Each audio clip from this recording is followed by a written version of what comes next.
দুই বাংলাতেই যার অভিনয়ে নিখুঁত জাদু আর সৌন্দর্য মুগ্ধ করে কোটি কোটি দর্শককে। আমরা বলছি ঢালিউড ও টলিউডের অন্যতম সেরা অভিনেত্রী জয়া আহসানের কথা। ওপার বাংলা একের পর এক সুপারহিট সিনেমা উপহার দিয়ে জাতীয় ও আন্তর্জাতিক অঙ্গনে কুড়িয়েছেন আকাশছোঁয়া সফলতার পরও নিজ দেশের সিনেমা ইন্ডাস্ট্রি এবং দেশের নির্মাতাদের নিয়ে তীব্র আক্ষেপ লুকিয়ে আছে এই অভিনেত্রীর মনে। বাংলাদেশের পরিচালকরা আমাকে সঠিকভাবে ব্যবহার করেননি, এমনই এক বিস্ফোরক মন্তব্য করে বসেন তিনি। কিন্তু কেন এই অভিমান? কি এমন ঘটেছিল দেশের মাটিতে? নিজের ক্যারিয়ারের অর্জনের কথা বলতে গিয়ে জয়া সবসময় গর্ব ভরে বলেন তার জন্মভূমির কথা। জয়া বলেন, আমি স্বাধীন দেশের নাগরিক, এটাই আমার সবচেয়ে বড় অর্জন। স্বাধীনতার পথ ধরেই তিনি অভিনয়ে পা রেখেছিলেন, কোনো প্রাতিষ্ঠানিক শিক্ষা ছাড়া।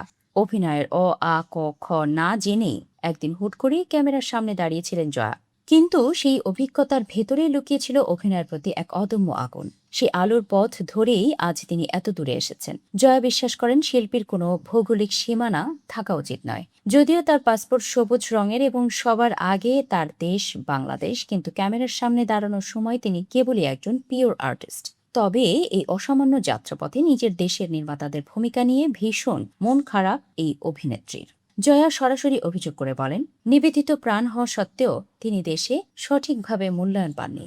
যে পরিচালকদের জন্য তিনি সব সময় প্রস্তুত ছিলেন, তারা তাকে সঠিক জায়গায় ব্যবহার করতে পারেননি। এরপর কেবলই শিল্পের প্রতি অন্ধ ভালোবাসার টানে তিনি কলকাতায় পাড়ি জমান। আর সেখানেই ঘটে আসল পরিবর্তন। কলকাতার পরিচালকরা বাইরের আর্টিস্ট হওয়ার পরও জয়াকে সঠিক মূল্যায়ন করেছেন। তাকে কেন্দ্র করে বানানো হয়েছে বড় বড় গল্পের সিনেমা, যা আজও দর্শকদের হৃদয়ে জায়গা করে আছে। জয়ার মতে বাংলাদেশে এখনো নারীকে কেন্দ্র করে কাজ করতে ভয় পান অনেক ডায়নামিক পরিচালক। একজন খাঁটি শিল্পীকে নিয়ে বাজি ধরার মতো সাহস ঢালিউডে আজও যেন অভাবগ্রস্ত। শিল্প জগতে সফলতা শব্দটিকে একদম অন্য নজরে দেখেন জয়া আহসান।